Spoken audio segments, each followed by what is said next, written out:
In this episode, I share with you 5 things that scream that a home is updated.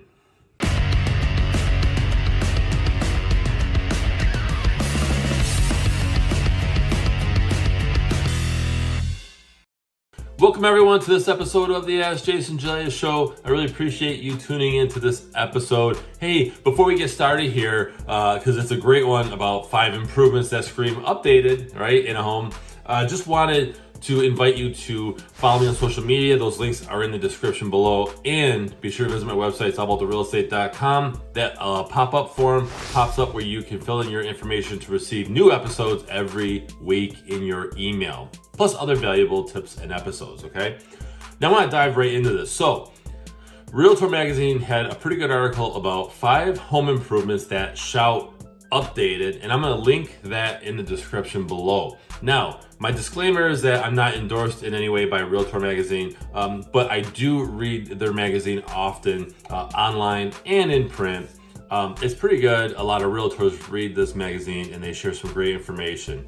Now, I'm going to share with you 5 of these. The 5th one I disagree with, but I guess the numbers and statistics don't lie, okay? So I'll save the best for last, I guess. Now, the first one is, first off, hardwood flooring. This is no secret. I did another video on this where hardwood flooring was the top choice for flooring and for resale value. It's cleaner than carpet. It offers a look that is contemporary or traditional, depending on your color. You have so many things that you can do with hardwood floor. You can add an accent rug, let's say under the dining room table or in the living room, wherever. Okay. And you know, hardwood flooring has become the staple, right? The main choice for foyer areas too in a home. It used to be tile. Tile used to like dominate that, but now it's hardwood flooring, okay? So that's, you know, the first one. Second one is steam ovens. I guess they're valued, according to this article, they're valued for the humidity and temperature controlled. They're being installed in more and more kitchens. You know, I don't know. I guess that's pretty cool, okay? Number 3, built-in bookcases. Now, I love books. But I'm surprised to see that built-in bookcases are making a comeback, but they are. I've shown homes that were older that had built-in bookcases, and they were beautiful. My only thing with this is that, you know, they're very permanent unless you hire someone to take them out or completely renovate the room. However, if done right, built-in bookcases are really cool. And considering that about 66% of people who were surveyed, I forget who it was, but I believe it was a trade magazine corporation, but they stated that about 66% of people prefer to consume information through print material versus online, which is amazing. I do both. I love both. Okay, so built-in bookcases are huge. This article states that homeowners should consider some closed storage, how it works in the room. Don't overdo it with built-in bookcases, okay? Make sure it fits the room that you're in.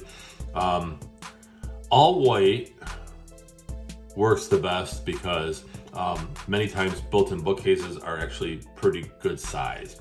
However, don't be afraid to use color, okay?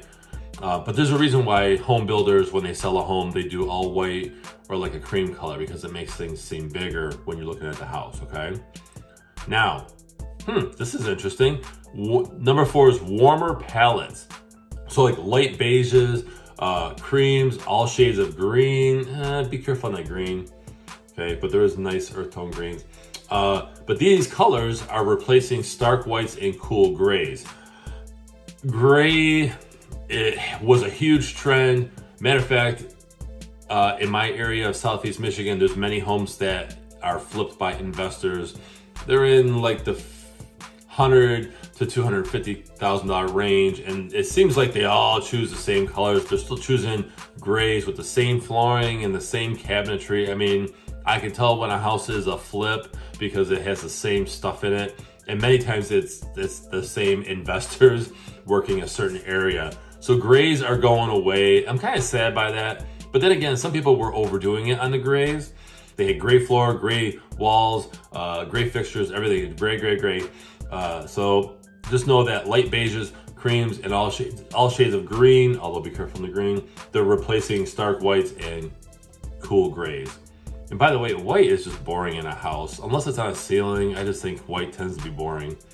They're even saying that black exteriors and all white exteriors of the home are selling like hotcakes. That's crazy.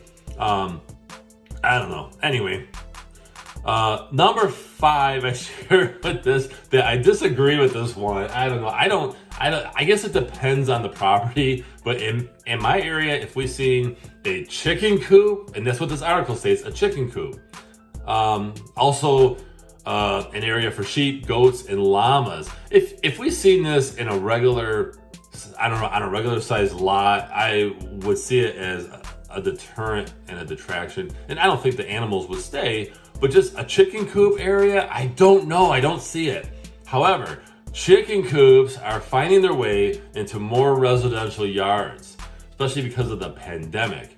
And with inflation and all this stuff, and talks about sustainability and all this self-reliance, more and more people are doing this. In my area of Southeast Michigan, I haven't seen this a lot until I go to like the rural area north of me, but I don't know. I mean, for one, you have to make sure that the area, your city, township, municipality allows animals, right? You actually have to have a permit for this stuff, I believe, in most areas. But I don't know. I don't see chicken coops being a huge, my house is updated feature, but according to this article, and that's cool because they share information. That is apparently a thing. Now here's an additional part of this article that I definitely want to share. Okay, and it's say goodbye to the farmhouse style, modern mountain, all this stuff, barn doors. Okay, the farmhouse trend has been overdone. It's gone. If you're renovating a home, don't even think about barn doors. Don't think about, unless you love it actually, but know that it's just, it's just not doing anything.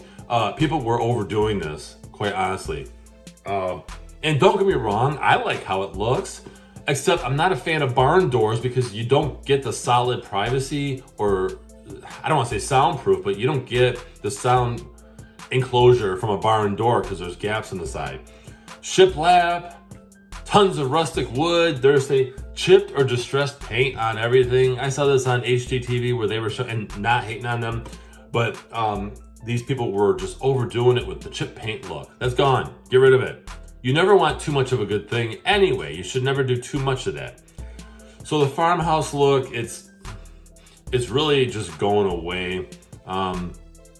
Modern is huge right now. So anyway, that's this article. And again, I linked it in the description so you can actually check it out for yourself. But tell me your thoughts. Share your comments right below. What do you think?